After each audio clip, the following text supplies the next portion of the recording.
Hello à tous, je suis ravie de vous retrouver pour ce nouvel épisode de Let's Talk Astro. Avant de vous parler de cet épisode, je vous lis un petit commentaire laissé sur Apple Podcast. Cette fois, c'est Marie NCL qui me dit: j'ai découvert Constance et son podcast sur Twitter, c'est le premier podcast sur la spiritualité que j'écoutais et j'ai tout de suite été charmée par les thématiques abordées. La douce voix de Constance me mène vers une plus grande ouverture de notre esprit et on y apprend plein de choses, je recommande 1000 fois. Eh bien écoute, grand merci à toi Marie pour ce super commentaire, n'hésitez surtout pas à m'en laisser un également et je le lirai avec très grand plaisir dans le prochain épisode de LTA. Alors, comme vous avez pu le voir dans le titre, aujourd'hui je ne suis pas seule. J'ai eu le grand plaisir d'accueillir à nouveau sur LTA Audrey et Claire que vous connaissez déjà et que vous connaissez également sûrement déjà via Astro Bistro. Alors, pour être honnête avec vous, ça fait très longtemps qu'on pense toutes les trois à faire l'épisode du jour finalement, un épisode sur le sujet des enfants et la maternité en astrologie. Et voilà, c'est chose faite, mais croyez-moi, il y a eu beaucoup de réflexions derrière. Ce sujet étant assez sensible pour certaines et certains, on espère vraiment de tout cœur que la manière dont on a abordé les choses va éclaircir vos interrogations sur le sujet et surtout de la manière la plus sereine possible. Voilà, je ne vous fais pas plus attendre, l'épisode est déjà assez long comme ça. Je vous souhaite une très belle écoute.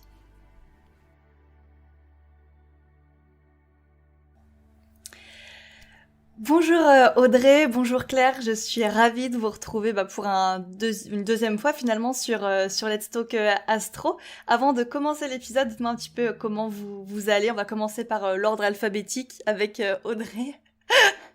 Écoute, ça va, mis à part cette actu un peu morose qu'on essaie d'ignorer tant bien que mal, mais voilà, c'est complètement inattendu et ça mine un peu le moral, mais sinon voilà, la vie essaie de continuer et j'essaie de couper un peu les news, pas trop regarder et voilà. Et toi Claire, comment ça va? Alors c'est vrai que c'est un peu compliqué en ce moment pour tout le monde, mais on va passer un bon moment. Écoute, un peu pareil qu'Audrey, hein, on a un petit peu de poisson dans notre thème qui nous rend un petit peu empathique et qui nous permet pas d'avoir toujours les bons filtres. Mais sinon ça va, je suis une optimiste. Génial, génial. Bon, aujourd'hui, dans tous les cas, on n'est pas là pour faire de l'astro prédictive au niveau des transits, tout ça. On va essayer de parler de complètement autre chose. Donc, j'espère que... Enfin, encore une fois, j'en suis sûre, comme je disais juste avant, je suis sûre qu'on va passer un super moment ensemble. Alors, moi je sais qui vous êtes, certains auditeurs savent déjà qui vous êtes, mais il y a peut-être 2-3 personnes qui vous connaissent pas du tout. Alors, est-ce que vous pouvez présenter déjà qui vous êtes, et puis évidemment Astro Bistro, parce que c'est quand même le nom par lequel on vous connaît le plus. Écoute, je vais commencer. Donc moi c'est Audrey, j'ai bientôt 34 ans et je suis informaticienne. Et Astro Bistro, en fait, c'est un projet qu'on a créé, Claire et moi, il y a bientôt 3 ans, donc le temps passe vite. Et à l'époque, on s'est rencontrés dans une association que certains connaissent peut-être, qui s'appelle l'AAA, qui est une association d'astrologie qui est basée à Bordeaux. Et Claire donnait des cours d'astrologie, moi j'étais élève là-bas. Et puis un beau jour, à peu près une semaine d'intervalle, on a perdu notre boulot toutes les deux. Et on a décidé assez naturellement de commencer à partager un peu notre savoir sur les réseaux sociaux. Et avant, c'était comme ça sur notre temps libre. En fait, ça a pris de l'ampleur mois après mois. On s'y attendait pas forcément. Et c'est devenu notre quotidien. Voilà, ça s'est fait hyper naturellement, mais c'était assez inattendu. Mais du coup, maintenant, notre quotidien tourne autour d'Astro Bistro. Donc voilà, on a un site internet, on est très actif sur les réseaux sociaux, on partage pas mal de contenu, on a une chaîne YouTube aussi, une petite appli mobile, voilà. C'est vraiment, on essaie de faire pas mal de choses autour de l'astrologie et on espère bientôt faire notre première conférence, un chantier aussi autour des cours, donc voilà, plein de projets en tête. Et toi Claire, est-ce que tu peux te présenter un petit peu pour qu'on en sache plus sur toi ? Eh bien, écoute, moi, comme toi, tu le sais, j'ai toujours baigné dans le milieu astrologique, puisque, voilà, je présente ça un peu comme la famille Adams, mais euh, voilà, je suis issue d'une famille d'astrologues sur au moins 3 générations, peut-être une quatrième avec mes enfants, puisque c'est le sujet. On va essayer de pas trop être intrusive là-dessus, mais voilà. Et donc, bon voilà, j'ai toujours baigné là-dedans, mais un peu comme Audrey, je me suis d'abord tournée vers plutôt l'informatique, alors moi plutôt le web, le multimédia, parce que je suis une mercurienne qui parle, qui bidouille, qui aime bien apprendre un tas de trucs, donc voilà. Et ça aussi, c'est un profil uranien, hein, de faire de l'informatique.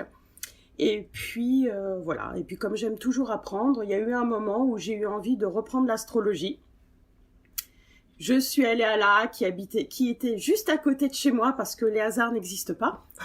Parce que Bordeaux, c'est quand même grand. Et j'ai découvert que l'association d'astro était à une rue de chez moi, vraiment une rue, quoi, à côté de mon garage. Donc voilà, c'était un signe.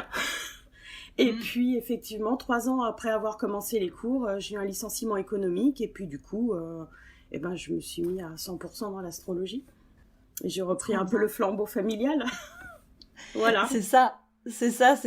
Et bon, évidemment, tout ça, moi, j'étais déjà un petit peu au courant. Et puis surtout qu'on en a parlé beaucoup plus en détail dans notre autre épisode, sur l'amitié en astrologie. Je crois que c'était ça, j'en suis sûre même, c'était ça.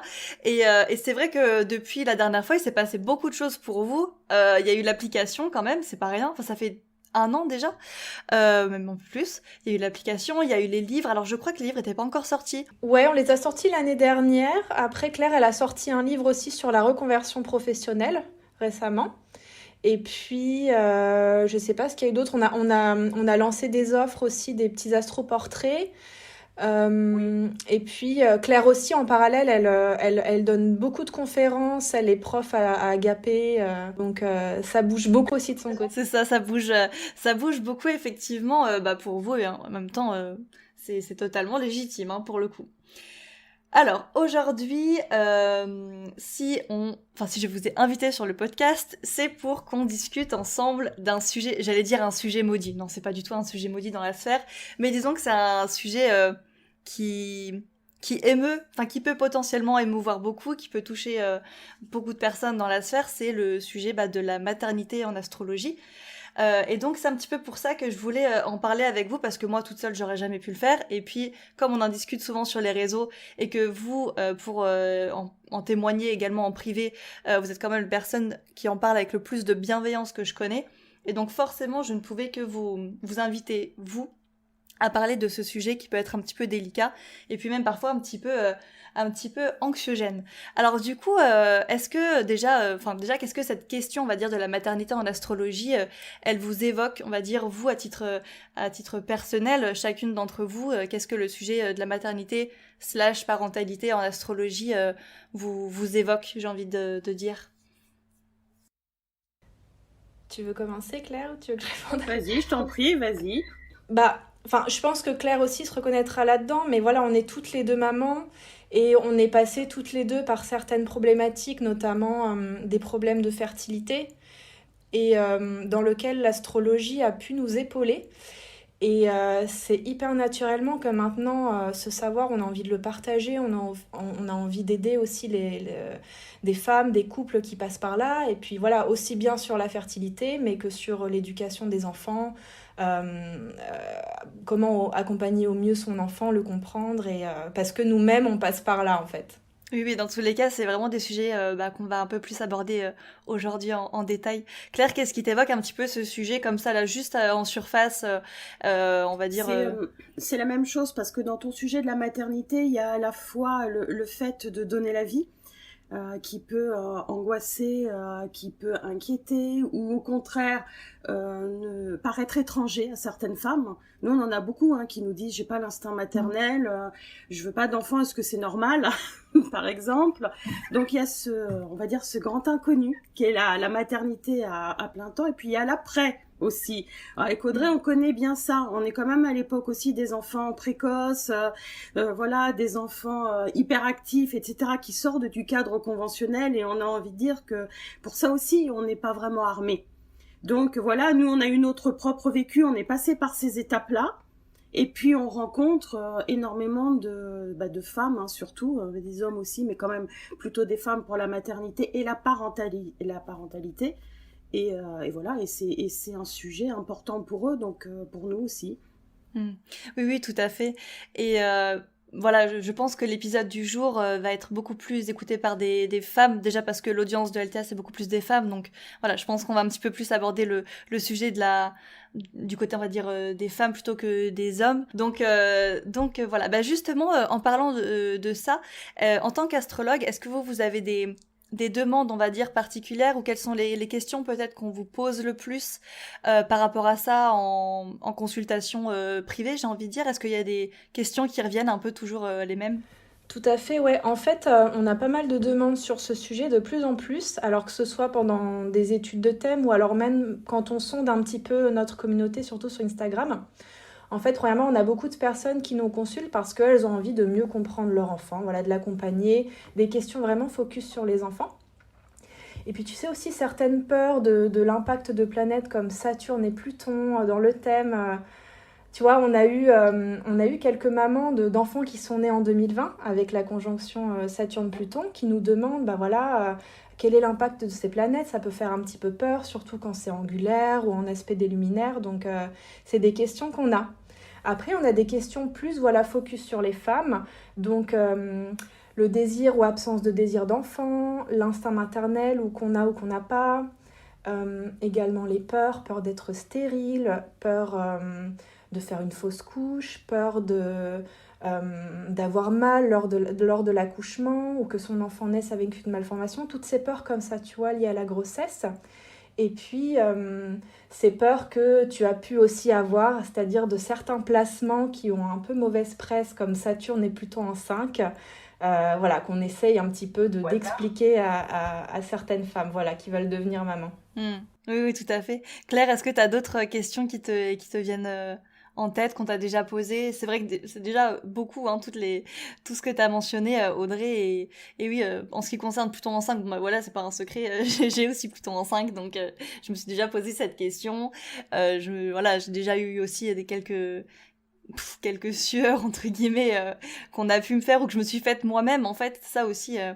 Donc voilà, Claire, du coup, est-ce que tu avais d'autres petites, je sais pas, questions qu'on a déjà dû te poser en consultation? En fait, Audrey a tout dit, elle a balayé le sujet, mais si on devait peut-être prioriser pour nos statistiques personnelles, en fait, le plus gros de la demande, c'est effectivement les thèmes enfants, parce que c'est quelque chose qu'on propose, le thème enfant, avec la problématique des femmes qui ne comprennent pas forcément leur enfant, qui savent pas comment s'y prendre, il est un peu tyran, il est un peu ceci, on le comprend pas, ça peut aller jusqu'à l'adolescence, hein. C'est du petit enfant jusqu'à l'ado. Ça, c'est le plus gros de la demande. Après, on fait aussi des thèmes grossesse vraiment spécifiques. Donc là, c'est plutôt pour des femmes qui ont déjà une problématique. Là, on est vraiment dans la problématique dont tu parles. De stérilité, c'est des femmes qui sont en processus de FIV, de choses comme ça, où on va essayer de déterminer les meilleurs moments, les meilleures choses, voilà. Et après, en troisième, il y a tout le reste. La peur, l'instinct maternel, beaucoup de choses, hein, quand même, autour de l'instinct maternel et puis aussi avec 2020, comme tu dis, Audrey, on a eu aussi beaucoup de femmes qui disent, bah, moi, je veux pas d'enfants dans un monde comme ça, par exemple. Et avec une revendication du côté un petit peu écologique qui va avec. Mais tout peut changer, hein, puisque voilà, la vie de femme, elle est longue. Et on peut être maman à tous les âges. Et il y a un temps pour tout, parfois. Et ça aussi, on l'apprend, quoi. Bon, peut-être moi un peu plus que vous, mais... On a toutes les générations, enfin en tout cas voilà, donc ça peut être pas mal, j'ai envie de dire. Moi, je suis encore dans la génération, en tout cas à l'étape de forcément, je ne peux que entre guillemets avoir peur, encore une fois entre gros guillemets, mais c'est dire que voilà, j'ai pas d'enfant, je me suis jamais posé cette question, etc. Et donc là, on a un peu toutes les différentes étapes, j'ai envie de dire, avec différents points de vue. Donc c'est super intéressant. Et c'est vrai que c'est très intéressant qu'on puisse apporter parfois des réponses, en tout cas enfin voilà, des réponses bienveillantes, bien sûr, à ce type de problématiques. Et qu'est-ce qui explique, entre guillemets, selon vous, alors j'allais dire des peurs, mais en fait, je sais qu'il y a beaucoup on voit passer souvent sur Twitter, des jeunes femmes qui ont peut-être plus ou moins mon âge et qui ont un peu un rapport anxiogène, on va dire, à cette question-là, alors qu'elles n'ont pas encore d'enfants, qu'elles en veulent peut-être pas encore tout de suite. Mais voilà, quand on voit Saturne, j'en sais rien, encore une fois, c'est vraiment un exemple, hein. Quand on sait qu'on a Saturne en maison 5, ou même Pluton, ou même peut-être, je sais pas, Uranus parfois dans certains cas, ou Neptune, j'en sais rien. Qu'est-ce qui explique que, selon vous, qu'on ait besoin d'avoir des réponses, et puis également un peu l'importance aussi, dans un sens, de prendre du recul par rapport à ce qu'on peut voir dans un thème astral, surtout si on est débutant en astrologie. Est-ce qu'il y en a de vous qui a envie de répondre un peu à cette question? Écoute, je dirais que c'est une question très spécifique en fait que tu poses. Tu la poses vraiment pour celles qui à la fois sont inquiètes, angoissées, qui font de l'astrologie et qui connaîtraient en plus la signification des placements. Tu vois, donc c'est un pourcentage assez faible hein, en réalité. Bah en fait. Oui, je pose la question parce que toutes les personnes qui écoutent Alter, en général, c'est des personnes qui étudient leur propre thème astro. Et alors, soit effectivement, il y a déjà des mamans qui ont déjà des enfants, soit c'est des personnes qui ont plutôt mon âge, qui sont quand même relativement jeunes et qui du coup peuvent potentiellement se poser ces questions-là, ou pas du tout, hein, j'ai envie de dire. Mais c'était plutôt au sens où, voilà... Oui. Justement, par rapport à ce que tu dis, c'est est-ce qu'elles se les posent, ces questions-là, parce qu'il y a déjà une angoisse plus ou moins fondée avant ou pas du tout. Parce que pour moi, il y a plusieurs strates dans ce que tu dis. Il y a ce qu'on pourrait appeler les peurs infondées. Les peurs infondées parce qu'elles sont basées sur des croyances astrologiques ou sur des prévisions sauvages d'astrologues ou pire, moi j'appelle ça les logiciels tout faits, tu vois, type Astrothème où tu regardes juste un placement isolé de tout. Moi, j'appelle ça des peurs infondées parce qu'en fait, c'est faire le focus sur un seul élément complètement sorti de son contexte. Et je pense qu'on sait quand même que la personnalité est suffisamment complexe pour ne pas tenir compte que d'un tout petit point qui est souvent en plus extrêmement mal analysé. Tu prends Pluton en 5, pour prendre cet exemple-là. Bon, déjà, comme tu le sais, basiquement, si on est vraiment basique, ça peut déjà être simplement enfant scorpion. Enfant plutonien, hein, Pluton dans la maison 5, la maison des enfants, hein, pour reprendre le contexte. Mais il faut aussi savoir d'où vient Pluton, de quelle maison. Il y a toute une gymnastique en astrologie qui rend l'astrologie bien plus complexe qu'un algorithme, en fait. Donc ça, je trouve que c'est plutôt de l'ordre des peurs non fondées. Donc il faut effectivement apprendre à ne pas regarder et isoler un seul placement. Puis là, j'ai envie de te citer, bon, pour toutes celles qui nous écoutent, s'il le fallait, justement, Astrothème est une base de données géante. Alors, on a Madonna, hein, qui a des placements bien pourris, Lune Pluton, à l'ascendant carré Saturne, qui a eu 2 enfants naturels. Alors celle qui nous avait plu, qu'on avait vue, c'est Christine Lagarde. Tu vois, Christine Lagarde, ben figure-toi, elle a Lune Pluton en 5, carré Mars-Saturne. Donc, on peut pas faire pire, je trouve, en termes d'imaginaire astrologique. Bon, elle a 2 enfants. À ma connaissance, elle a pas eu de soucis. On avait Mélanie Laurent aussi. Bon, je peux t'en citer plein qui ont ces placements-là. Il y avait l'actrice aussi, Blake Lively. Tu vois qui c'est? Elle a plein d'enfants, je crois, elle en a 3 ou 4. Elle a un truc genre Lune Saturne en 5, un truc comme ça. Enfin, Lune Saturne, il y a la 5, donc j'ai eu cet exemple, je me suis dit, il faut absolument que je le partage parce que ça va en rassurer beaucoup. Mais t'en as plein, tu vois, Mélanie Laurent, c'était une Lune en 12, opposé Uranus, Saturne, Pluton en 5 aussi, tu vois, bon voilà. Et en fait, bon, elle a un enfant aussi, donc si tu fais des statistiques, puisque maintenant on peut le faire, on peut aussi se rassurer. Le problème, c'est que quand on s'inquiète, c'est que déjà il y a un fond anxieux à la base. Donc en fait, typiquement, quand on est angoissé, ce qu'on fait, c'est qu'on regarde que ce qui angoisse. Et on regarde pas tout le reste. Donc typiquement, pour regarder la maternité dans un thème, on va pas regarder une planète en maison 5. D'abord, la maison 5, c'est pas que la maternité, enfin, c'est pas que les enfants, c'est la créativité, c'est les hobbies, c'est plein de choses, quoi. Et ça peut jouer dans tous les domaines. Mais c'est que pour la maternité, d'abord, tu vois, pour la maternité, on regarde d'abord les dominantes du thème. Simplement parce qu'une femme qui est lunaire, dominante cancer, eh ben, on sait qu'elle est maternelle dans l'âme, on va dire. Donc, pour elle, avoir des enfants, ça va être fondamental. Donc, on sait que si elle s'inquiète, pour elle, c'est vital.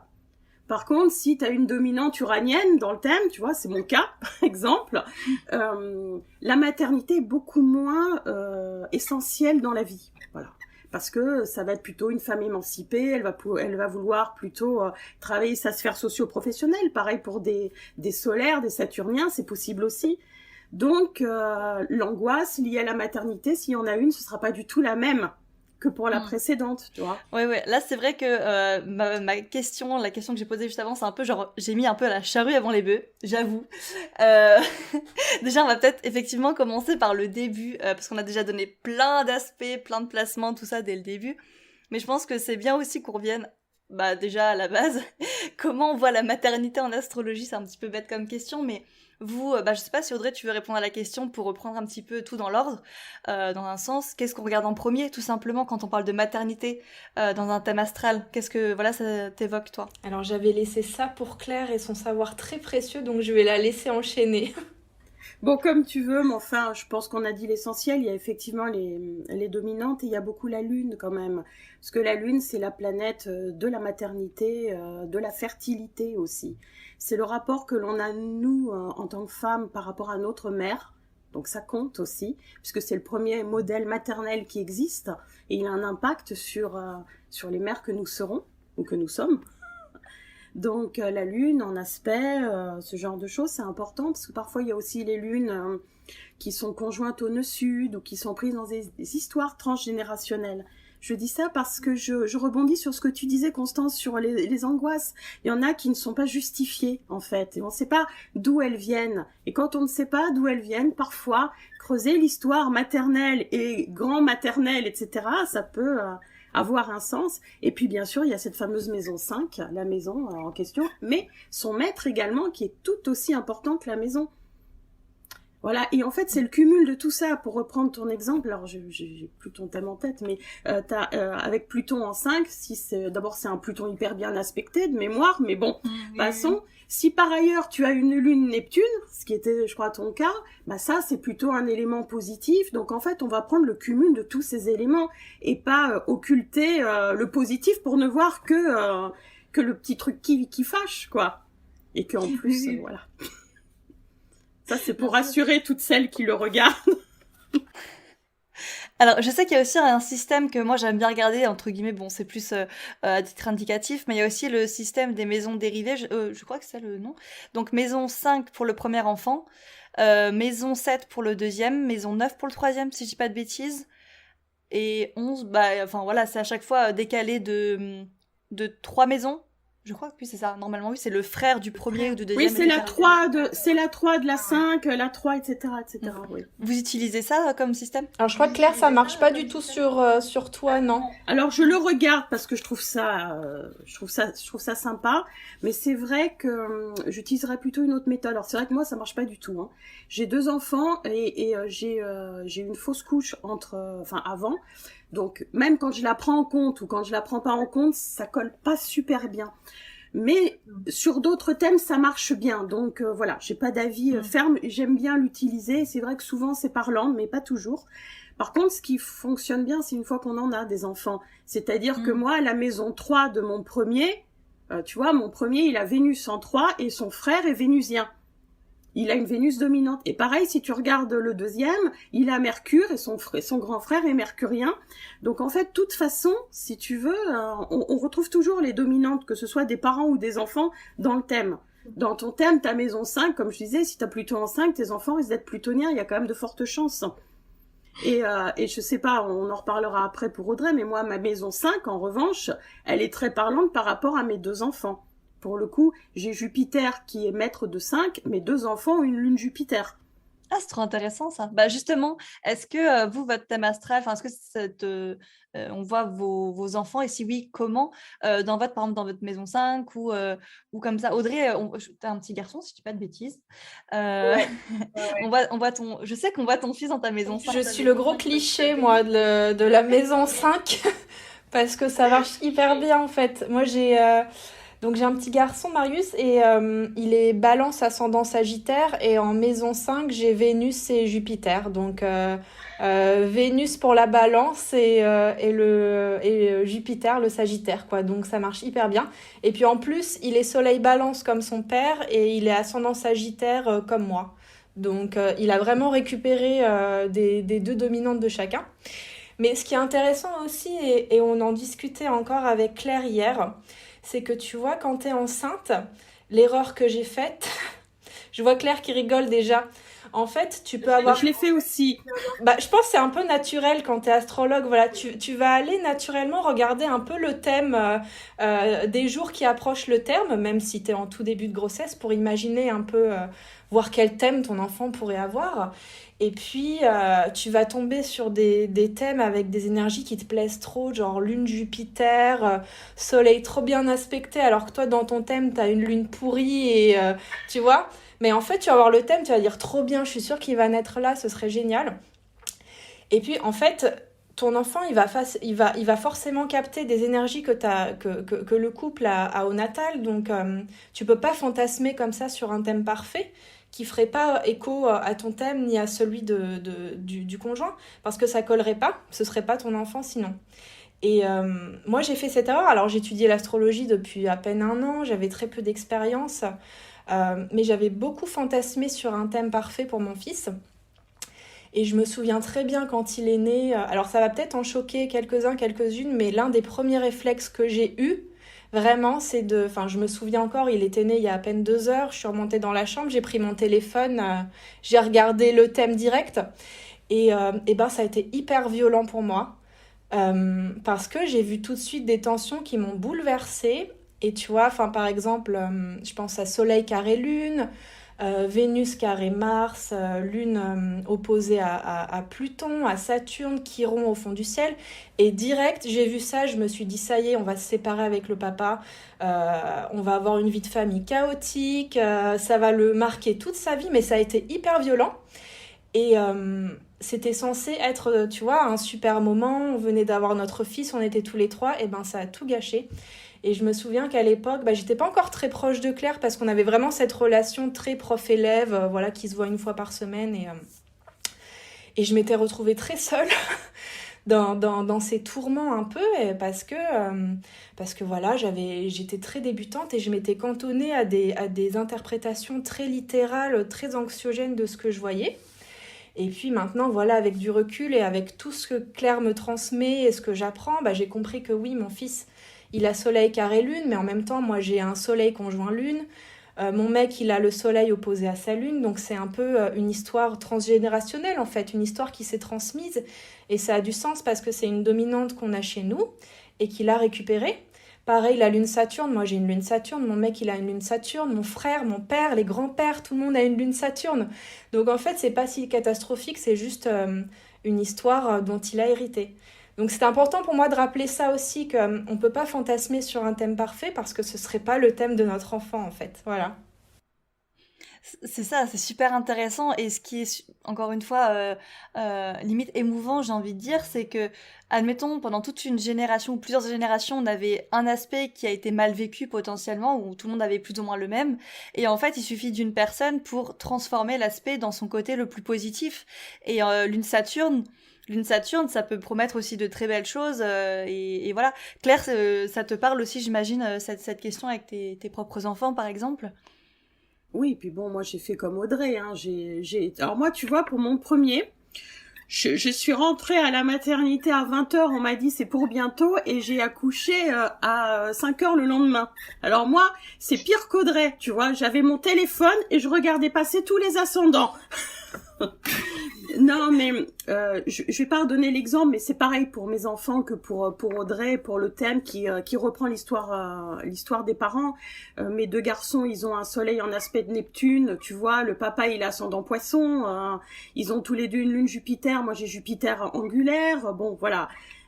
C'est des lions. On est lions dans la famille. Bon, bref, tout se retrouve effectivement. Mais par rapport à ce que tu disais, qui est intéressant, où tu disais, il suffit d'une personne. Je trouve qu'il y a ça aussi, mais il suffit aussi d'un moment. Tu vois, par exemple, moi, j'ai eu mon premier garçon juste après une fausse couche. Donc autant te dire que j'étais angoissée, quoi. Forcément, quand t'as un deuxième enfant derrière, je voulais en parler à personne parce que je voulais être sûre que ça se passe bien. Et donc quand il est né, il avait une lune Pluton. Et c'est pas une de mes dominantes Pluton, tu vois, je suis pas spécialement Scorpion, je suis pas spécialement plutonienne, mais il a capté mon angoisse de mort en fait, hein, il y a pas d'autre mot que de le dire ça, et il a été hyper actif tout de suite, c'est-à-dire coucou, je suis vivant. Alors ça, je peux te dire tout de suite, c'est je suis vivant, pas de panique. Mon deuxième garçon qui est né 18 mois après, donc pas très longtemps, tu vois, après, là j'étais apaisée. C'était terminé ces angoisses-là. Il est né avec une lune Jupiter super bien aspectée, et pour lui la vie est belle, il est content en permanence. Ça veut dire que cette histoire maternelle, c'est pas la même pour eux deux. Parce que on ne vit pas le même moment. Tu vois, c'est pareil pour Audrey. Je me rappelle que t'as vécu des choses qui étaient pas simples pendant ta grossesse. Quand tu vis des choses pendant ta grossesse, tu les transmets quand même. C'est pas ta faute, c'est la vie, c'est comme ça. Et l'enfant capte dans le ventre certaines choses. Et puis, quand on le sait, ça n'a rien de catastrophique.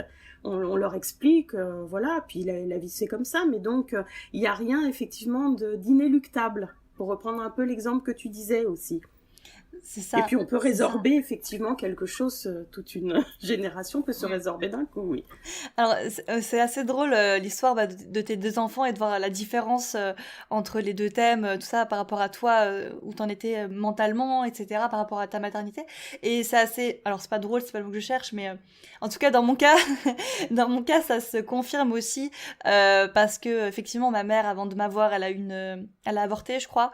Après il y a eu moi et il y a eu mon petit frère. Et c'est vrai que ce que raconte notre lune dans notre thème, donc à mon frère et moi, ça n'a rien à voir. Moi j'ai une lune saturnienne, une lune en Capricorne, opposée Mars. Mon frère, rien à voir, lui c'est les vacances. Il a lune en balance, trigone Jupiter, trigone Vénus, voilà, donc c'est plus du tout la même ambiance. Et donc pour le coup c'est quand même assez parlant, quoi.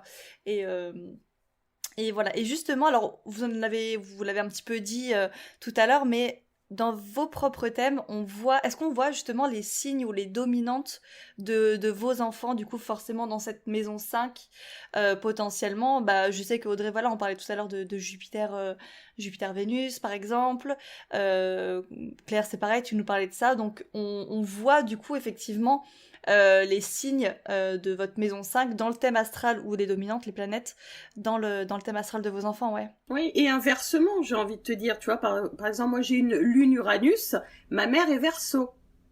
J'ai un soleil Mercure, mon père est Gémeaux. Donc en fait, si ça fonctionne pour les enfants, ça fonctionne aussi pour nous en tant qu'enfants. C'est vraiment, on dit les luminaires, c'est quand même beaucoup les parents, hein, le soleil, plutôt le père. Bon, ça dépend des couples, évidemment, je parle dans un couple hétéro classique, mais ça fonctionne un peu pareil, peu importe. Enfin, il y a le côté yin et le côté yang, en fait, le soleil et la lune, et tu le retrouves dans le thème de l'enfant, quel qu'il soit, et quels qu'aient été les parents, on va retrouver ces dominantes-là. Donc voilà, c'est rigolo, ça marche plutôt très très bien en fait, hein. C'est même une bonne clé d'entrée dans le thème en général. Et puis il y a ce qu'on voit dans le thème, ce qu'on voit sur les enfants, mais il y a aussi notre propre approche de la maternité qui est hyper différente. Moi, si tu veux, je peux te partager aussi mon expérience là-dessus, comment je l'ai vécu, parce que c'était pas du tout ce à quoi je m'attendais. Parce que, alors moi, tu vois, j'ai une lune en 4, j'ai Vénus taureau en 5, donc c'est des énergies très maternelles, très tournées vers le foyer au premier abord. Donc moi, la maternité, c'était vraiment une fin en soi, c'était une évidence, et je pensais que j'allais être hyper épanouie et que ça allait se faire très naturellement, tu vois, de devenir maman. Et en fait, quand je suis devenue maman, ça a été très challengeant. Ça a été très challengeant parce que oui, j'ai une lune en 4, mais c'est une lune qui est quand même malmenée. C'est une lune qui est carré Mars, carré Neptune, carré Saturne, carré Uranus, tout ça en Capricorne. Donc c'est assez costaud. Et c'est une lune qui vit très mal la frustration, la privation de liberté, très impatiente, très émotive. Moi, les tétés à H24, je pouvais pas, quoi. c'était pas possible. Et il se trouve que, comme Claire, j'ai un bébé qu'on appelle un baby, ça s'appelle un bébé aux besoins intenses. Ça a pas mal poussé ma lune dans ses retranchements. Mais tu vois, du coup, je suis heureuse quand même d'avoir ces énergies très taureau, très poisson, très maternantes qui ont compensé cette lune malmenée et qui ont fait que, je suis peut-être une maman qui crie facilement et qui a pas de patience et qui a un grand besoin d'être seule aussi, mais qui à côté, va être très maternante, très protectrice, très câline, et voilà. Donc c'est bien aussi de jamais oublier que le thème se lit dans sa globalité et qu'on peut tout à fait avoir des énergies très paradoxales, mais qui justement vont se compenser. Ah, c'est super intéressant, et puis évidemment, j'imagine, moi je ne peux qu'imaginer à quel point ça doit être déjà très challengeant d'avoir un enfant, hein, voilà. Ça, je te confirme. Je me doute, et puis c'est un changement de vie en soi, donc c'est quand même pas rien.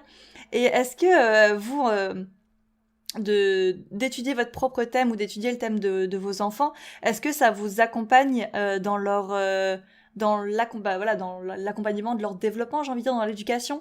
Est-ce que j'ai pas envie de dire que est-ce que c'est un outil finalement en soi est-ce que l'astrologie est un outil pour alors j'ai pas envie de dire éduquer non plus, parce que c'est un peu je sais pas trop dans quelles circonstances on pourrait éduquer un enfant par rapport à son thème astral, mais en tout cas, est-ce que ça vous accompagne à comprendre certaines choses, certaines énergies, certains comportements, voire même un caractère peut-être, et à quel niveau par hasard? Alors moi, je peux répondre pour moi évidemment beaucoup. Alors, j'ai eu une mère astrologue, mais elle a jamais été intrusive dans ma vie. C'est-à-dire qu'elle m'a jamais parlé d'astrologie, et moi, je fais la même chose avec mes enfants. Tant qu'ils posent pas vraiment de questions, je vais pas les plonger dans mon domaine. J'imagine en plus à l'école ce que ça donnerait.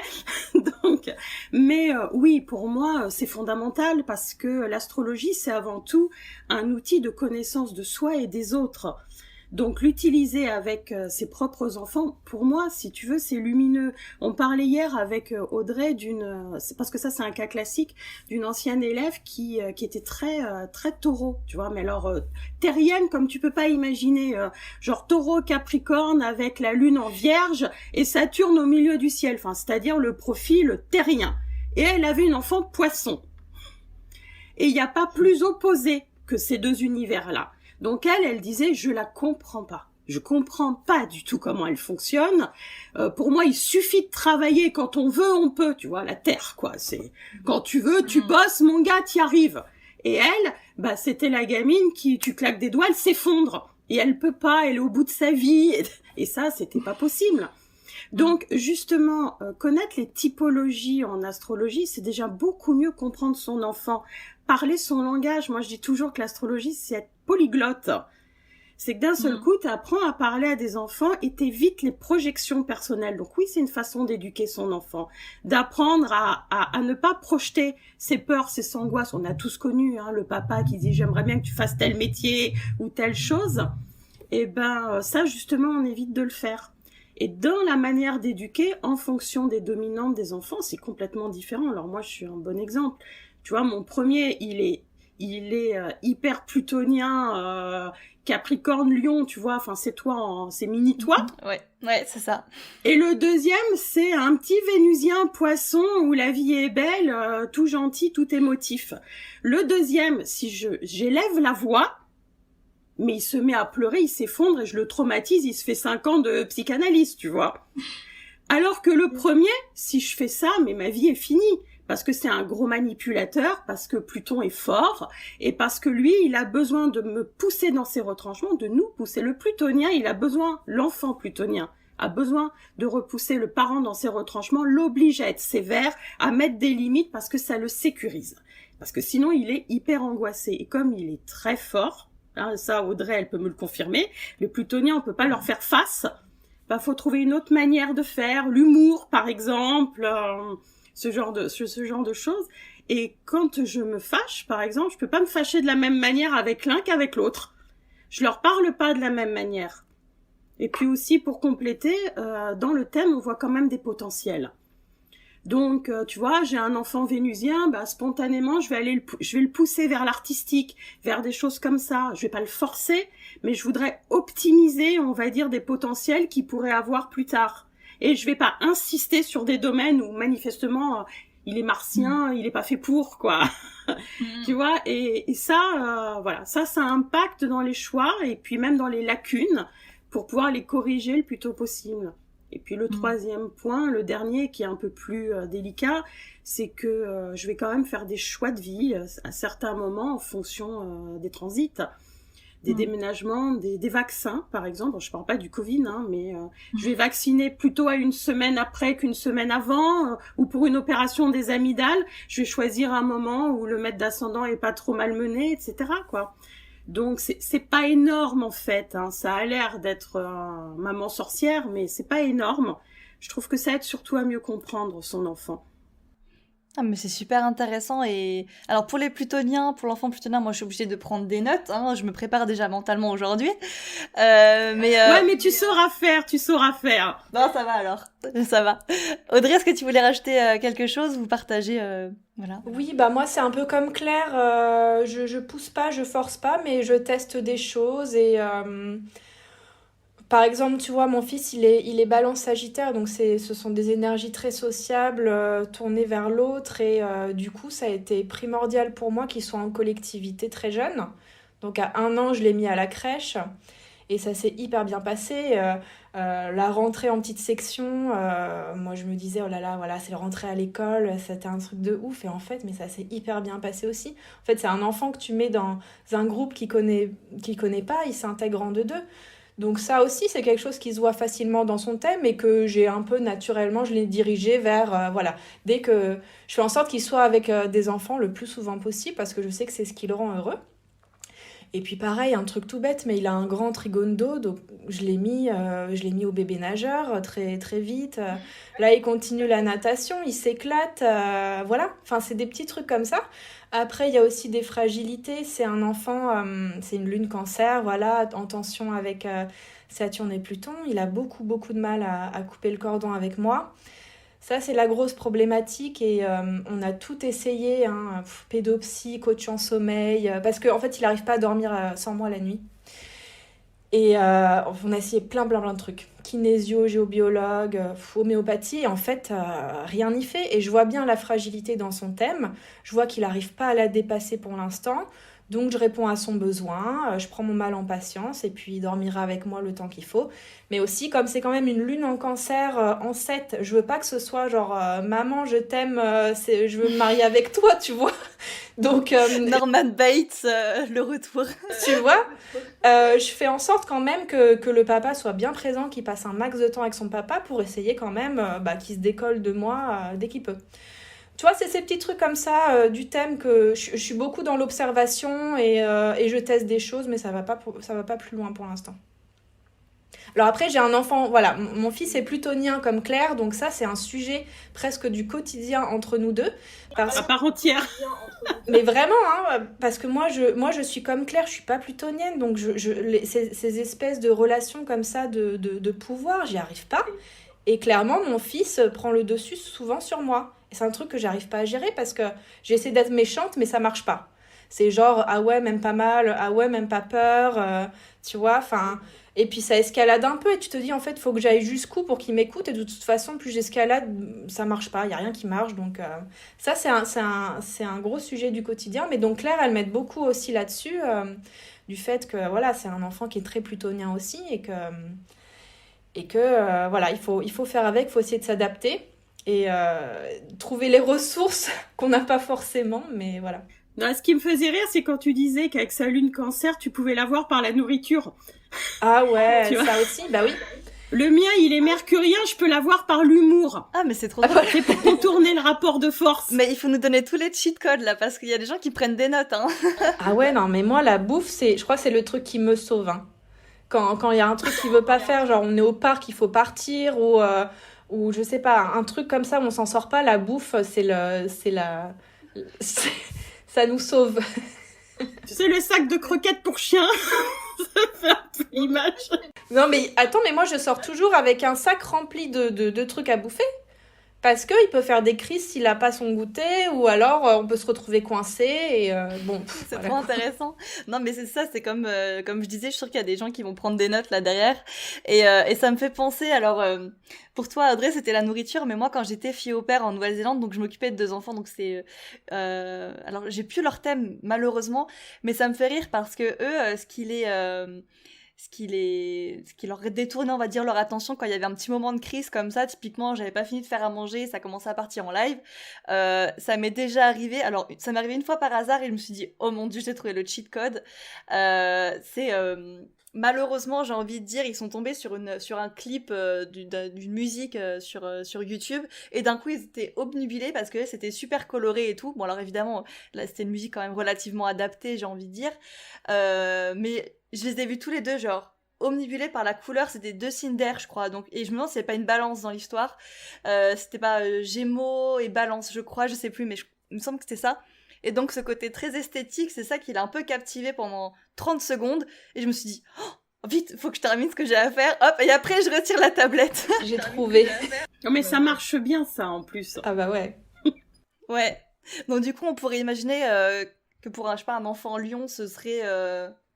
je vais dire le cinéma, mais peut-être pas non plus. Mais voilà, je leur donnais des petits cheat codes comme ça. On parlait peut-être pour le taureau, j'imagine pour la nourriture aussi. Ça pourrait être. Oui, bien sûr. Ouais. Bah ouais, taureau, cancer.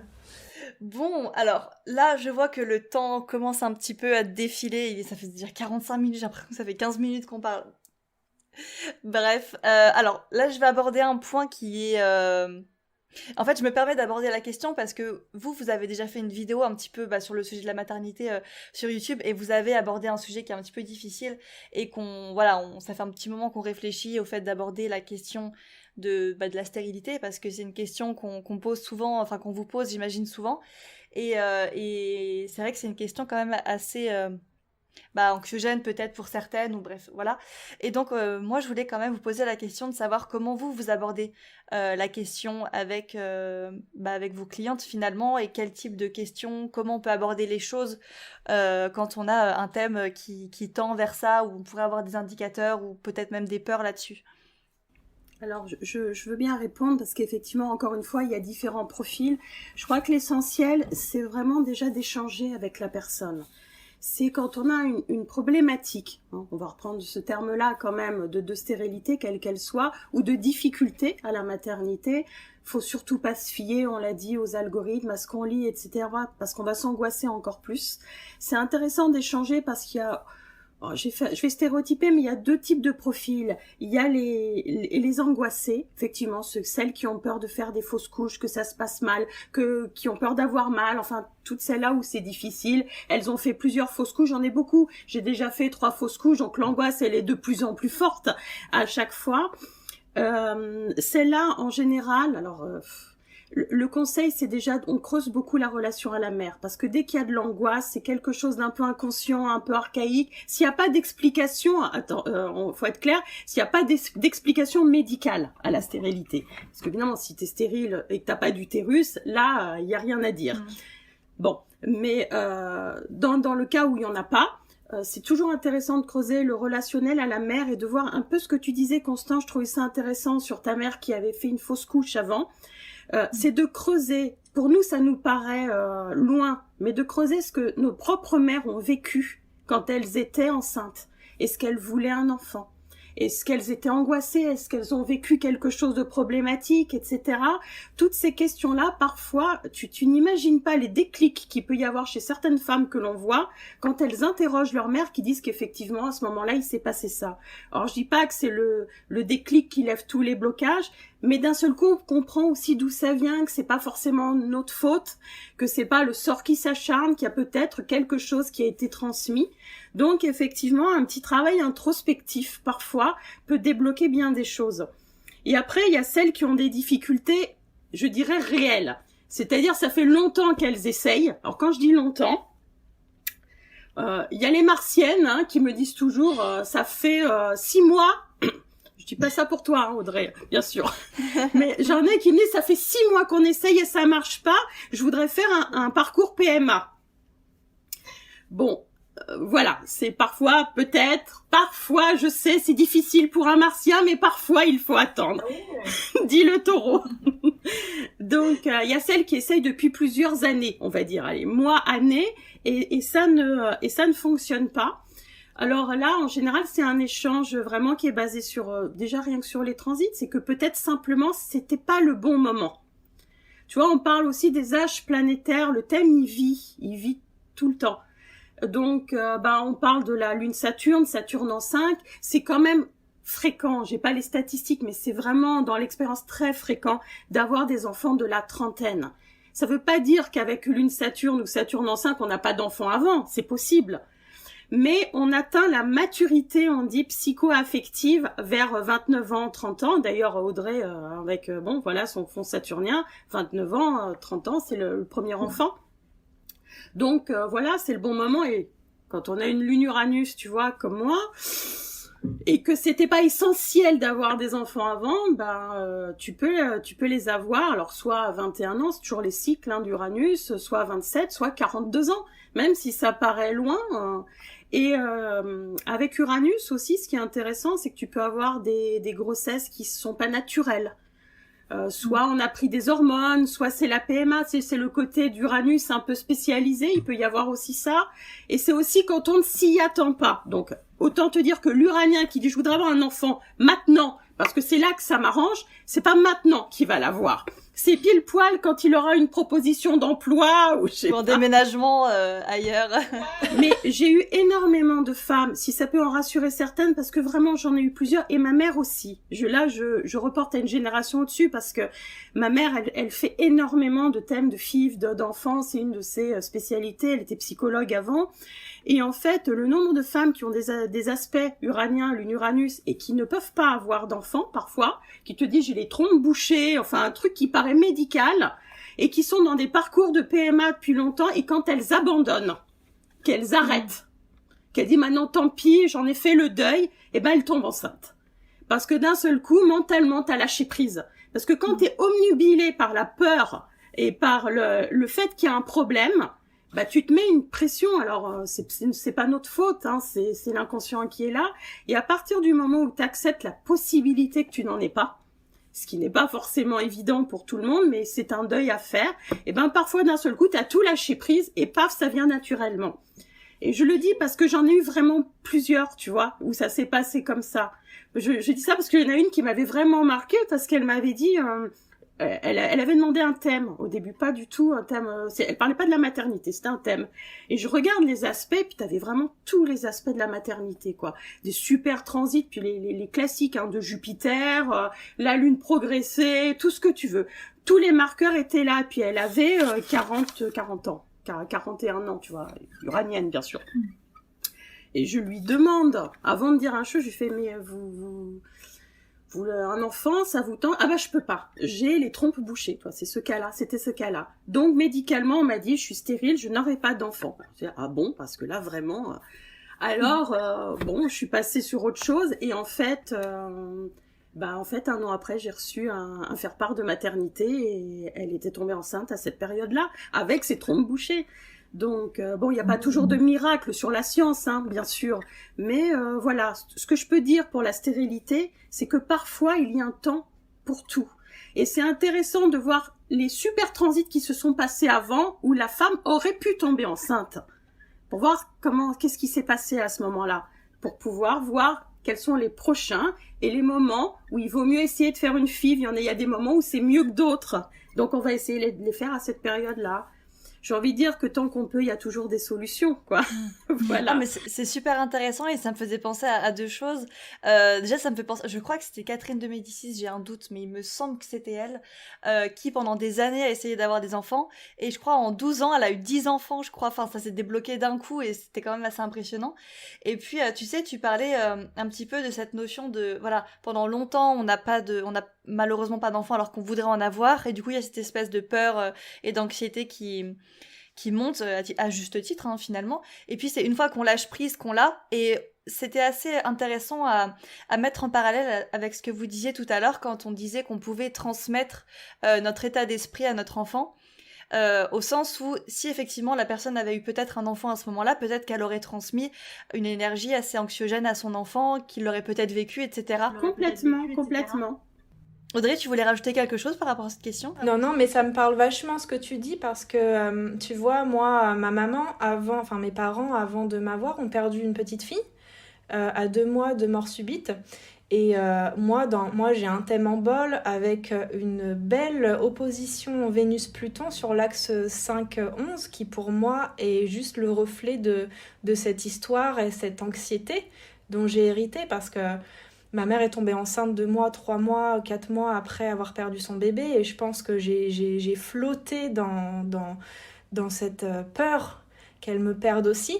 Et c'est une peur que j'ai en moi et qui peut-être joue sur le fait que voilà, j'ai un peu du mal à faire ce deuxième enfant et que je vois, mais qui se voit gros comme une maison quand tu regardes mon thème, quoi. Donc, il y a des choses comme ça qui se transmettent et que tu vois très facilement dans un thème, ouais. Pour compléter ce que vient de dire Audrey, c'est que justement en prendre conscience, l'observer, c'est là aussi il y a un moment pour tout, il y a un moment où on va en prendre conscience et puis comprendre aussi que c'est pas notre faute, quoi. C'est aussi important parce que la culpabilité, elle est souvent là quelque part. On a l'impression que c'est le devoir de certaines femmes d'avoir des enfants. Et je le dis aussi parce que, bon là tu parles de la stérilité, mais parce que j'ai beaucoup de femmes qui me disent, moi j'ai pas envie d'enfants. Mais tu peux ne pas en avoir envie à 20 ans. Je crois moi que si t'as Uranus à 42 ans, on en reparlera. Mais c'est pas vrai pour tout le monde. Mais voilà, il n'y a pas de culpabilité à avoir. On a chacune notre histoire qu'on a reçue en héritage dans l'ADN biologique et astrologique. Et puis voilà, il y a un moment pour tout et le thème, il continue de vivre dans la vie et les aspects d'hier sont pas les aspects de demain. Et ces planètes qui ont des vies, bah t'as pu subir un Pluton ou une Lune Saturne à un moment donné de ta vie, c'est pas pour autant que quand l'aspect reviendra, ce sera tout aussi pourri que le précédent. C'est pas parce que par exemple t'as fait une fausse couche sous un transit spécifique que la fois d'après ce sera pas une naissance, ça peut être des éléments déclencheurs forts. Donc voilà, et puis comme dit Audrey, et je trouve que ça c'est vraiment important, je reviens à son idée du thème parfait, même pour les femmes qui ont des problèmes de stérilité. Et qui commence à paniquer en disant bon sang, mais là il y a Pluton qui va passer. Ça c'est hyper important parce que si tu veux une femme qui essaye d'avoir des enfants et qui tombe enceinte, toi tu vas te dire d'abord bah il suffit qu'il y ait un bel aspect de Jupiter, sauf que non parce que elle va être enceinte. Comment elle va être? T'imagines? Hyper angoissée. Elle vient enfin d'avoir un enfant. Elle va paniquer. Que tu vois, il peut y avoir ça. Donc, ce sera normal que dans le ciel, il y ait Pluton, Mars et des aspects qui, de prime abord, te paraissent pourris. Tu vois, parce qu'en fait, ça va traduire son angoisse sur le moment. Et ce qui est important de comprendre, c'est que les bons aspects pour avoir des enfants, c'est pas toujours Jupiter, Neptune, etc. C'est que c'est le reflet de notre histoire féminine. Si tu as une lune Saturne ou une lune Mars, pour reprendre ton cas, Constance, eh ben avec une lune Mars dans le ciel, tu as beaucoup plus de chances, entre guillemets, d'avoir un enfant qu'avec un transit merveilleux de Jupiter. J'exagère un peu, parce que ça redit ton histoire féminine, maternelle, à toi. Donc on peut avoir, avec une lune Saturne dans le ciel, un enfant sans problème. Tu vois? Non, mais c'est super intéressant. Mais oui, mais bien sûr. Et puis, pour rebondir un peu sur ce ma lune Mars, on va dire, typiquement dans ma famille, il y a énormément de femmes qui ont une lune en bélier. Alors moi, je suis j'ai envie de dire pas exceptionnelle, mais en tout cas, voilà. Ma grand-mère a une lune bélier qu'elle a transmis à ses 2 filles, donc ma tante et ma mère. Et ma cousine également, du coup, a cette lune en bélier. Et moi, ça m'étonnerait pas du tout que je puisse la transmettre parce que voilà, je parlais de la maison 5 que j'ai en Scorpion, donc une maison 5 martienne potentiellement, et puis lune Mars, donc c'est pas forcément l'énergie en soi négative, c'est juste comme tu disais effectivement la transmission de l'héritage. Moi, je pense à ma grand-mère par exemple qui a une maison 5 en Capricorne et elle a Saturne conjoint Jupiter et on a que des Sagittaires après qui ont suivi. Donc, elle a eu 2 enfants Sagittaires sur 3. Moi, je suis jupitérienne. Après, mon frère est Sagittaire à souhait. Donc, c'est pas forcément en soi l'énergie négative de la planète s'il y en a. C'est juste, comme tu l'as dit, l'empreinte. Oui, c'est ça. Et moi, j'ai un super exemple par rapport au transit de Lente comme ça. Tu vois, j'ai une pote qui était en PMA depuis quelques mois, qui a 2 enfants et qui essayait de faire un 3e et qui avait fait 3 fausses couches. Donc elle est rentrée en PMA pour ça. Et alors moi, j'avais vu un super beau transit de Jupiter pour elle début février, là. C'était genre Jupiter, trigone, maître de 5, qu'elle avait eu justement quand elle était tombée enceinte de sa première fille. Donc moi, j'étais là, bah c'est bon, ça va, voilà. Ça arrive, tu vois, je la rassurais. Et puis, début janvier, voilà, elle me dit, bah je pense que je suis tombée enceinte, je saurai demain. Et en fait, je vois les aspects qu'elle avait. Le lendemain, en plus, elle avait, tu sais, il y a eu une pleine lune ou une nouvelle lune avec Pluton. C'était en janvier, début janvier, qui était pile. Donc elle avait Pluton opposé à son Mars en transit, et il y avait la nouvelle lune ou la pleine lune pile dessus. Et moi, j'étais là, mais c'est pas possible en fait qu'elle tombe enceinte, qu'elle ait une si belle nouvelle ce jour-là. J'étais là, bah je me suis trompée ou je sais pas. Et en fait, elle était bien enceinte. Et après, j'ai compris, mais bien sûr, elle a fait 3 fausses couches. Cette nouvelle, c'était pas forcément une si belle nouvelle parce que direct, elle a eu hyper peur de perdre cet enfant. Et ça avait vachement de sens avec le transit qu'elle vivait. Et en fait, moi, ce que j'avais vu, le transit de Jupiter, donc 1 mois après, bah, finalement, c'était son écho de datation, où elle a vu le cœur battre pour la première fois. Et elle m'avait dit, c'est ce jour-là que je lâcherai prise. Et c'était ça, ce transit de Jupiter, tu vois. Mais donc, tout ça pour dire que les transits de Lente, moi, je les vois aussi beaucoup dans mon entourage. Transit de Pluton, Saturne, Uranus, qui vont déclencher une grossesse parce que aussi, c'est des chamboulements, c'est des transformations. Et c'est hyper littéral aussi dans ce sens-là. Moi, j'avais Saturne carré à mon soleil, donc retour de Saturne, mais ça a été, voilà, ce qu'on appelle aussi un coup de vieux, quoi, clairement, quand tu tombes enceinte. Donc, voilà. Et ça me faisait penser, alors moi, j'ai personne, je crois, dans mon entourage qui a vécu, on va dire, ces espèces de... ces fausses couches à répétition, etc. La seule personne que je connais, entre gros guillemets, qui a eu ce type d'histoire, c'est une youtubeuse que je suis et qui raconte justement son histoire là-dessus. Et donc pour ceux qui la suivent, elle s'appelle Jill. Et elle racontait justement que, alors elle a déjà 3 enfants et elle en voulait un 4e, enfin elle en veut toujours un 4e. Et donc voilà, en fait pour le 4e, elle a fait plusieurs fausses couches, je crois 2 il me semble. Et elle racontait que justement, si jamais elle retombe enceinte, pour elle, ce sera pas du tout une grossesse qu'elle va vivre dans la joie, dans la bonne humeur, etc. Ça va être une grossesse qu'elle va vivre uniquement, quasiment, que dans l'anxiété de reperdre encore une fois un enfant qu'elle désire. Donc forcément, ça, j'imagine que ça doit se voir comme le nez au milieu de la figure. Le jour où elle va tomber enceinte ou le jour où effectivement le bébé va naître, quoi. Donc c'est quand même très parlant. Bah là, tu vas pas forcément chercher Jupiter pour le coup, quoi, en transit. Et tu fais quelques bonnes séances d'hypnose avant pour lâcher prise, pour ne pas être angoissée pendant ta grossesse non plus. Et bah justement, tiens, parce que je pense que voilà, forcément on a des mamans qui nous écoutent, ou bien des futures mamans, ou bien des personnes qui veulent être mamans, ou pas du tout.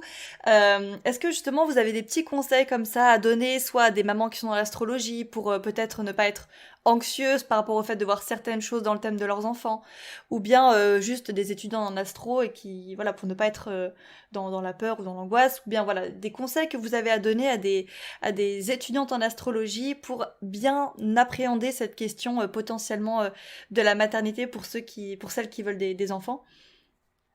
Bah moi, j'ai un conseil que j'ai du mal à appliquer sur moi. Mais voilà, il faut vraiment faire l'effort, essayer de ne pas rentrer dans des interprétations trop anxiogènes, trop littérales de ce qu'on lit, que ce soit dans son thème ou celui de son enfant, parce qu'en fait, il y a de multiples manières d'interpréter les énergies qu'on voit. Et surtout, moi, ce que j'ai remarqué, c'est que la plupart du temps, ça se manifeste d'une manière à laquelle on ne s'y attendait pas, tu vois. Et moi, je pense au transit de Saturne que j'ai eu pendant plus d'1 an, carré à ma Vénus. Enfin, j'avais le carré Saturne-Uranus qui s'est calé sur ma Vénus-Pluton. Donc Vénus-Pluton sur l'axe 5-11 des affects. Et on l'avait remarqué avec Claire plusieurs mois à l'avance, donc on était là, bah ouais, ça va être sûrement des remises en question dans le couple. Moi, j'étais là, peut-être une séparation, j'étais en bad. Et puis, alors ça s'est pas du tout manifesté de cette manière. Et ben, j'ai eu des soucis gynéco. Donc tu vois, c'est très Vénus-Pluton. En plus, Vénus-Pluton, maître de 6-12, axe de la santé. Et puis, problème de fertilité que je n'avais pas du tout vu venir, étant donné que mon fils, je suis tombée enceinte au premier cycle. Donc voilà, on peut pas forcément se préparer à ce qui arrive. On s'attend pas forcément à la manière dont ces énergies se manifestent. forcément, c'est des planètes lentes, c'est assez lourd, donc c'est pas forcément fun ce qui m'est arrivé, mais voilà, mon couple, lui, va toujours bien, donc voilà, essayer de garder un petit peu de recul, garder la tête froide, et puis aussi ne pas hésiter. Voilà, nous, on répond un max aux personnes comme ça qui angoissent, on a beaucoup de gens qui viennent nous voir en privé, et on n'a pas, ça nous dérange pas de passer du temps à répondre à ces personnes qui angoissent. Donc ne pas hésiter aussi à interroger un astrologue, une astrologue un peu plus pro qui va nous rassurer sur ce genre de placement ou de transit. Voilà. Oui, et je confirme vraiment que effectivement vous êtes extrêmement bienveillante, parce que je voulais juste, j'en ai même pas parlé, je vais juste en parler rapidement avant que Claire tu nous donnes ton point de vue sur la question. En fait, je voulais aussi qu'on fasse cet épisode parce que moi il m'est arrivé, en fait un jour j'ai demandé à un astrologue, alors indien, donc c'était pas du tout mon thème tropical, c'était pas du tout les mêmes choses. J'avais demandé à un astrologue indien vraiment ce qu'il voyait par rapport aux enfants, c'était un peu par curiosité tout ça, et lui m'avait un petit peu prédit une histoire de frustration ou d'éloignement vis-à-vis des enfants. Et donc en gros, bon, il est pas passé par quatre chemins. En gros, c'était pas très subtil, on va dire. Bon, à savoir entre guillemets que c'était, entre parenthèses, que c'était un homme qui n'avait pas d'enfant aussi. Donc je pense que ça a dû jouer aussi dans la manière dans la grille de lecture. J'en sais rien, mais voilà. Et donc il m'avait dit, peut-être que, il y a de fortes chances pour que t'aies des difficultés à avoir des enfants plus tard. Et donc évidemment ça c'est le seul truc que j'ai retenu de la lecture. Je me suis dit oh mon dieu ça y est c'est fini tout ça. Mais ça se comprend. Hein. Ouais, et en fait après je me suis rendu compte que ce qu'il avait vu, et là pour le coup je remercie vraiment mes connaissances en astrologie qui m'ont permis de comprendre ce que la personne voyait et comment j'ai pu un peu le comprendre d'un autre point de vue. En fait ce que j'ai compris c'est que je suis quasiment sûre que ça va se passer comme ça, c'est qu'en fait mes enfants vont m'éloigner de mon travail. En fait il y a d'autres choses qui rentrent en compte dans mon thème astral, et je me suis dit je pense que pour moi le déchirement ça va être dans un sens que mes enfants vont entre guillemets bien sûr pendant un temps m'éloigner de mon travail qui est mon premier enfant en fait, et donc je pense que je vais le vivre de manière assez difficile de ce point de vue là, et donc ça n'a évidemment rien à voir avec la question de la fertilité, enfin je veux dire c'est totalement ça n'a vraiment rien à voir, et là pour le coup il y a un énorme raccourci qui a été fait. Bon voilà, c'est comme ça. Mais en l'occurrence, oui, il faut vraiment prendre les choses avec des pincettes, et c'est vraiment toujours qu'une histoire de perspective. Alors en soi, je sais pas comment ça va se passer, je sais pas ce qui va devenir au final, mais je me dis, en fait, il y a vraiment de fortes chances, entre guillemets, ça me paraît beaucoup plus logique me connaissant, que en fait ce soit juste mes enfants qui m'éloignent de mon travail en fait finalement au moins pendant un temps dans le futur. Donc voilà, j'ai fait un énorme détour là pour tout ce qui était pour la question que je vous avais posée au début, mais je voulais juste raconter cette histoire là parce que je crois que j'en ai jamais parlé sur Altea ou très peu. Donc je pense que c'est aussi intéressant de relativiser, et puis voilà, encore une fois vraiment si vous avez une question par rapport à ça, allez voir vraiment Audrey et Claire parce que c'est les premières personnes qui m'ont rassurée là-dessus, donc voilà quoi. Disons que pour rebondir sur ce que tu dis, je trouve que faut quand même rappeler l'essentiel, c'est qu'il y a beaucoup de mauvais astrologues. Je dis pas ça pour celui que t'as vu, mais déjà rien que de te dire ça, j'ai envie de le classifier sur le plan éthique, j'entends. Déjà sur le plan astrologique, bon moi je fais pas de l'astrologie indienne, donc forcément je peux pas dire ça, mais je lis pas la même chose que lui, je suis plus optimiste. Et voilà, parce que on en connaît tous, c'est ça le problème, c'est que moi j'ai eu des personnes autour de moi qui ont vu des astrologues qui leur ont prédit des choses atroces, et des astrologues parfois très reconnus. Alors très reconnus, ça veut tout dire et n'importe quoi, et en plus ça s'est pas produit, tu vois. Et moi, quand je voyais les prédictions, j'étais atterrée, quoi. Je me dis, mais comment et pourquoi? Tu vois, typiquement, pour le thème d'un enfant, c'est quand même bien d'avoir, si possible, le thème des deux parents, tu vois, pour voir aussi comment c'est vécu, tu vois, on compare pas mal de choses. Donc, le conseil que je donnerais en complémentaire un peu sur ce qu'a dit Audrey, c'est que s'il faut pas se focaliser que sur un élément anxiogène, forcez-vous, bon sang, là je le dis pour tout le monde, forcez-vous à voir le positif. Oui. Celui que vous occultez systématiquement et qui est tout aussi important que l'autre. Parce que dans un thème comme dans le ciel, il n'y a jamais un truc qui se passe tout seul. tu vois. Par exemple, on parlait là, tu vois, de Jupiter, Neptune comme étant le super duo planétaire qu'il y a, mais il est pas tout seul malheureusement. Il y a Mars, Pluton aussi, voilà. Donc c'est important de pas focaliser que sur un aspect. Voilà. On dit j'ai ça là en 5. Oui, d'accord, mais t'as Jupiter à côté. Parce que quand même tout est un peu inscrit là-dedans, donc c'est quand même voilà, c'est apprenez à regarder le positif, limitez le négatif parce qu'il a 1000 sens déjà différents que vous voyez pas forcément parce que vous avez le nez dessus. Ne voyez pas les choses dans 5 ans, dans 10 ans, ne regardez pas les éphémérides dans les 10 prochaines années parce qu'on a le temps de changer. Tu vois, quand on me dit est-ce que je vais avoir un enfant dans 5 ans? Bah écoute, je sais même pas si dans 5 ans t'auras un mec. Donc qu'est-ce que tu vivras à ce moment-là? On en reparlera. Tu vois? On va dire non, mais tu vois, je vais pouvoir dire à quelqu'un là il y a une grande phase féminine importante, mais ça peut être une rencontre, une rupture, une grossesse, je sais pas moi. Ça dépend de ce que tu vivras, on n'est pas voyant non plus. Donc il faut aussi limiter ça un peu dans le temps et se rappeler pour autant que quand tu as une grossesse, elle dure 9 mois et tous les mois qui vont suivre après, ça, Audrey, tu peux pas l'avoir oublié, c'est tellement bouleversant d'avoir un enfant, surtout pour la première fois, que crois-moi, quand tu as des aspects, il dure pas une semaine, hein. C'est pas un transit express de Jupiter, faut regarder sur la durée, parce que forcément la 4 va finir par être impactée, quoi. Un enfant, c'est pas, tiens, j'ai un transit sur la 5 pendant 2 mois, c'est bon. Non, c'est une vie de famille qui va bouleverser ton quotidien. Un peu comme tu le dis, Constance. Effectivement, moi, je suis comme toi. J'aime être libre et travailler. Donc, avoir des enfants, tu vois, ça c'est pas imposé à moi. Heureusement, j'ai un fond taureau vénusien qui fait que je suis une mama dans l'âme. Mais j'ai mis le temps, tu vois.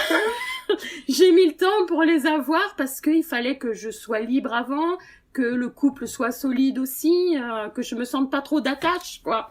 Et puis, même avec eux, exactement comme Audrey, je suis prise dans cette dynamique entre j'adore mes enfants, mais j'ai besoin d'être libre et de faire mon travail. Donc, et je pense que toi, Constance, cet équilibre, tu le trouveras parce que j'imagine volontiers que le métier, que la carrière socio-professionnelle est importante pour toi et le sera de toute façon. Mais l'équilibre, on le trouvera. Il y a peut-être un moment pour tout, encore une fois. Ouais, franchement, c'est un beau message sur lequel un peu finir. Et j'espère que ce qu'on a dit aujourd'hui, ça va résonner positivement avec les personnes qui nous écoutent aujourd'hui, j'en suis sûre. Mais non, c'est vraiment un beau message ici. Et puis voilà, entre parenthèses, je vois, je pense que vous aussi, que ce soit sur Instagram ou Twitter, peut-être des étudiantes en astrologie qui, parce qu'elles voient, je sais pas, Lilith en maison 5 ou un aspect ou quelque chose un peu secondaire. Oui, mais c'est normal, c'est humain. Voilà, c'est ça. Alors qu'à côté, on va avoir des super beaux aspects, qui encouragent. Donc attention à ça, faites toutes les choses dans l'ordre. Je pense que c'est aussi quelque chose d'important. Et voilà, vraiment cette tendance à ne voir que le négatif, alors qu'au final, voilà. On peut avoir des beaux aspects ou des beaux transits, par exemple, de notre côté. Surtout qu'après, le risque, c'est qu'on se conditionne. Et ça, c'est important de le rappeler parce que tu parlais de cet astrologue que tu as vu. Mais j'avais lu un livre qui s'appelle Voyance et je sais plus, Voyance et prédiction, je me rappelle plus. Enfin, où on te disait que si on te fait une prévision, quelle qu'elle soit, si on te dit t'as Lilith en 5, c'est la tueuse d'enfants, t'auras jamais d'enfants, même si tu n'y crois pas du tout, quelque part dans ton inconscient c'est gravé et ça aura un impact. Et l'autoréalisation, c'est quelque chose qu'on peut pas entièrement maîtriser, donc il faut se protéger quand même de ces prédictions sauvages, de ces bouquins aussi, parce que voilà, l'astrologie, si ça s'apprenait dans un livre avec un seul placement, tout le monde en ferait depuis longtemps. C'est beaucoup plus compliqué que ça, quoi. C'est ça. Et tant mieux. Audrey, est-ce que tu veux rajouter quelque chose? Et puis je pense qu'après on aura bientôt fini l'épisode. Un petit conseil que tu as donné à soit des futures mamans, soit des mamans, ou voilà, des étudiantes en astrologie par exemple. Non, mais je suis tellement d'accord avec ce que dit Claire, se focus sur le positif, parce que moi j'y arrive pas. Je sais que t'es un peu comme ça aussi, Constance, mais c'est comme ça quand t'es surtout sur ton thème ou celui de tes proches. Sur le thème, voilà, de quelqu'un que tu connais pas, je suis pas du tout comme ça, mais sur le mien, je vais voir la catastrophe directe.